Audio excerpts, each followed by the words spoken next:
강력한 비로 인해 파괴적인 홍수가 발생할 위험이 있어 일본 중부의 4도시에서 수만 명이 대피했습니다. 일본 기상청은 가장 높은 수준의 비상 경고를 발표하고 비가 여러 현에 계속 내리고 있어 재난의 가능성을 경고했습니다. 와지마시에선 약 18,000명이 집을 떠날 수밖에 없었고 인접한 스즈시에서도 12,000명이 대피했습니다. 두 도시는 본주 이시카와 현에 위치해 있습니다. 북부에서는 니가타 현과 야마가타 현에서 또 만여 명이 대피해야 했습니다. 상황은 점점 더 심각해지고 있습니다. 12개의 강이 범람하여 도시와 마을이 침수되었습니다.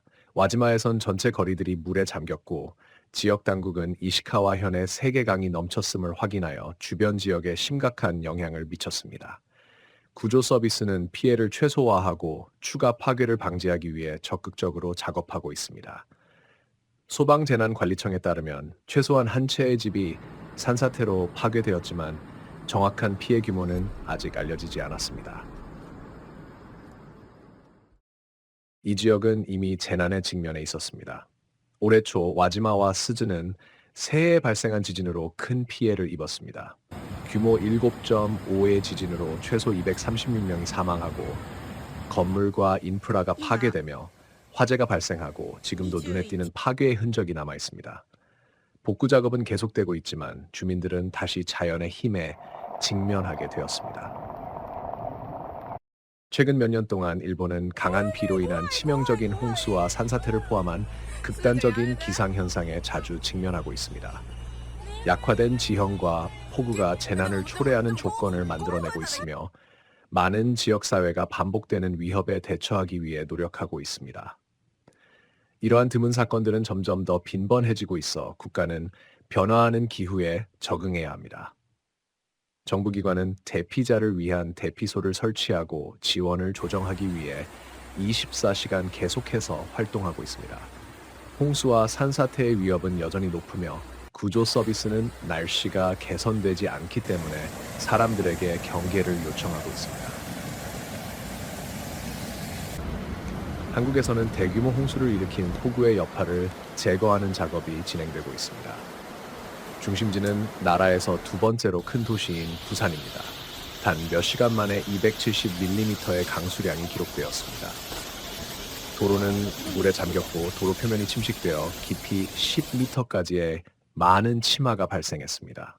심지어 트럭조차도 그곳에 빠졌습니다.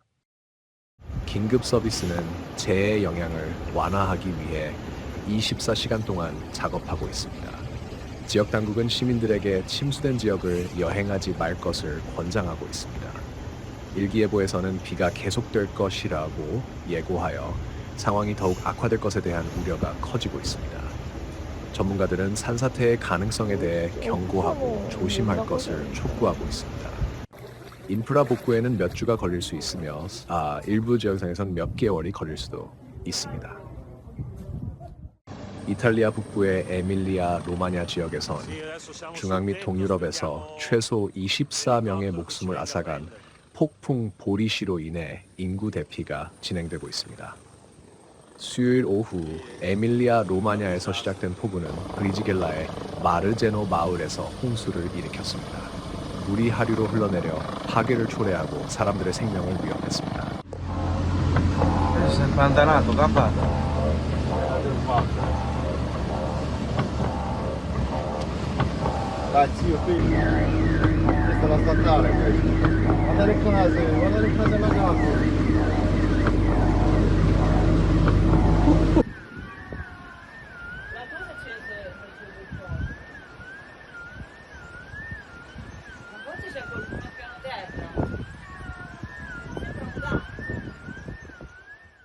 브리지겔라 시청은 피해 지역 주민들에게 자택에서 대피할 것을 촉구했습니다. 볼로냐의 사베나 강 수위도 급격히 상승하여 피해 지역의 주민들이 1층과 지하에서 대피해야 할 필요성이 있었습니다. 일부 도로는 산사태로 인해 차단되었습니다. 에밀리아 로마냐와 인접한 마르케주에선 폭풍 경보가 발령되었습니다. 학교는 폐쇄되었고 사람들은 여행을 피하고 재택근무를 권장받고 있습니다. 여러 주에서는 기차 운행이 중단되었습니다. 홍수로 인해 약 1,000명이 대피하였고 2명은 실종된 상태입니다. Sul tetto aspettiamo l'elicottero che ci venga a prendere.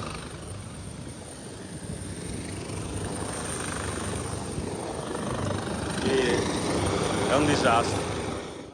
지난주부터 풍보리시는 체코 공화국, 루마니아, 폴란드 및 오스트리아에서 광범위한 홍수와 폭우를 일으켰습니다.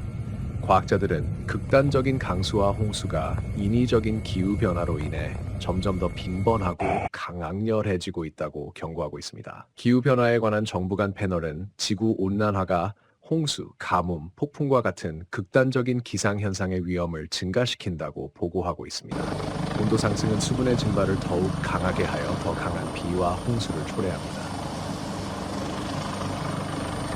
폴란드 남부의 저지레시아에서 폭풍 보리스로 인해 발생한 홍수는 약 9억 5,500만 달러의 막대한 피해를 입혔습니다. 이로 인해 2개의 도시와 25개 카운티가 영향을 받았습니다. 폴란드 인프라 장관인 다리우시 클림착은 도로 피해가 4천만 달러, 철도 인프라 피해가 5,200만 달러를 초과했다고 보고했습니다.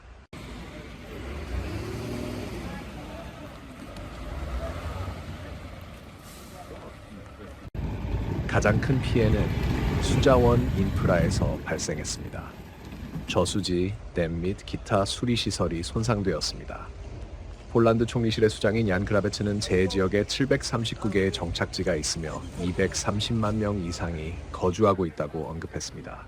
5만 7천 명이 피해를 입었고 6천 명 이상이 대피해야 했습니다. 초기 데이터에 따르면 홍수로 인해 만일 1,500개의 주거 건물이 파괴되었습니다. 이 홍수는 비정상적으로 강한 비로 인해 9월 중순에 발생했으며 1997년 이후 가장 심각한 피해를 기록했습니다. 폴란드 전역에서 30일 동안 비상사태가 선포되었습니다.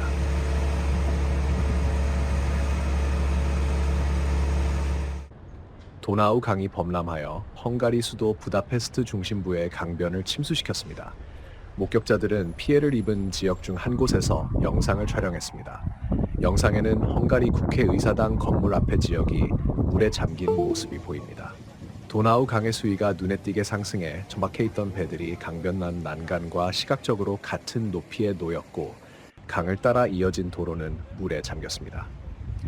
토요일 아침 오전 5시경 도나우 강의 수위가 최고치인 830cm에 도달했습니다.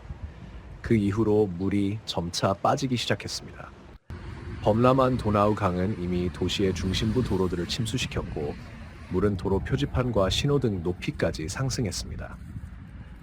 부다페스트 주민들은 가스와 전기가 끈 가능성에 대해 경고를 받았습니다. 9월 12일 이후로 폭우와 홍수가 루마니아, 오스트리아, 체코, 이탈리아, 헝가리, 슬로바키아를 강타했습니다. 이러한 기상이변은 폭풍 보리스에 의해 발생했습니다. 상하이 당국은 강력한 태풍 푸아산의 영향으로 시내의 112만 주민들을 긴급 대피시켰습니다.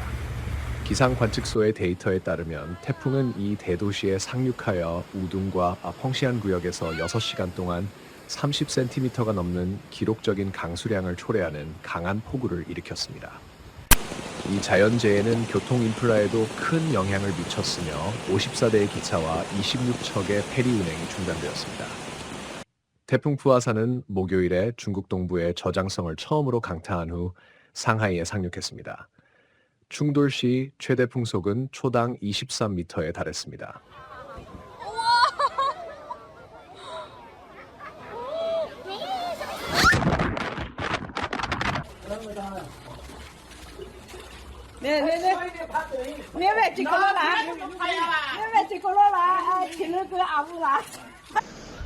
이번 주 초 상하이는 이미 75년 만에 최강 태풍 베빈카의 영을 받았다는 점도 주목할 만합니다. 주요 영향은 3천만 명이 거주하는 상하이에 미쳤습니다. 베빈카는 지난 주말 일본 남쪽 섬들의 동쪽에서 형성되어 서쪽으로 이동하며 중국의 상하이를 강타했습니다. 이는 지난 75년 동안 도시가 직면한 가장 강력한 태풍이었습니다. 풍속은 시속 150km에 달하며 사피르 심프슨 척도에서 1등급 허리케인에 해당합니다. 태풍은 일반적으로 도시 남쪽에서 상륙합니다. 상하이는 과거에 유사한 재해를 만난 적이 2번뿐이며 그 해는 1949년과 2022년이었습니다. 남아프리카의 콰줄루나탈주에서 드물고 강력한 눈보라가 발생하여 지역을 마비시키고 수천 명에게 심각한 어려움을 초래했습니다. 국가에서 가장 중요한 도로 중 하나인 3번 도로가 이례적으로 강한 눈보라로 인해 완전히 차단되었습니다. 이로 인해 여행자들은 특히 모닝사이드와 플라자 투일라 사이에서 대체 경로를 찾을 수밖에 없었고 이동이 거의 불가능해졌습니다. 헬리콥터조차 이 상황을 도와줄 수 없었습니다. 3번 도로는 남아프리카의 중요한 경로로 특히 항구 도시 더반으로 화물을 운송하는 데 필수적입니다. 화물 운송의 중단은 수백만 톤의 화물이 지연되기 때문에 상당한 경제적 영향을 미칠 것으로 예상됩니다.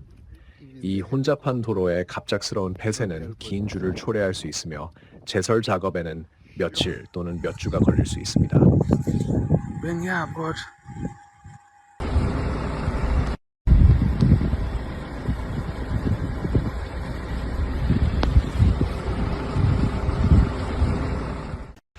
요하네스버그에서 출발하는 모든 차량은 심각한 어려움에 직면했습니다. 교통부는 특히 눈이 내린 고속도로의 주유소에서 밤을 보낼 수밖에 없었던 많은 여행자에 대해 깊은 우려를 표명했습니다. 긴급 구조 서비스가 신속하게 지원을 위해 파견되었지만 일요일 아침까지 부상이나 사망자는 보고되지 않았습니다. 눈보라는 레소토와의 3개의 국경 통과점이 폐쇄되는 원인이 되었습니다. 국경관리기관은 많은 도로가 완전히 통행 불가능해져 심각한 위험이 있다고 보고했습니다. 소셜미디어에는 깊은 눈에 갇힌 자동차, 트럭, 버스의 영상이 올라왔습니다.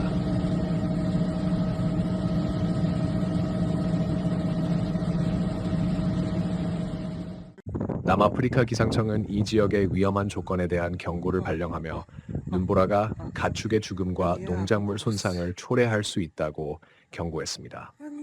여러 지역의 산악 통로는 완전히 차단되었습니다. 많은 농촌 지역에서 필수 서비스에 대한 접근이 차단되어 주민들이 고립되었습니다. 눈이 계속 내리고 있어 일부 지역은 접근할 수 없게 되었습니다. 사망자는 보고되지 않았지만 강한 눈보라는 주 전체에 심각한 영향을 미쳤습니다. 학교와 기업은 폐쇄되었고 공공 서비스는 전력 공급에 어려움을 겪고 있습니다. 전선에 쌓인 눈의 무게가 여러 지역에서 정전을 일으켜 많은 주민들이 몇 시간 동안 전력을 잃었습니다.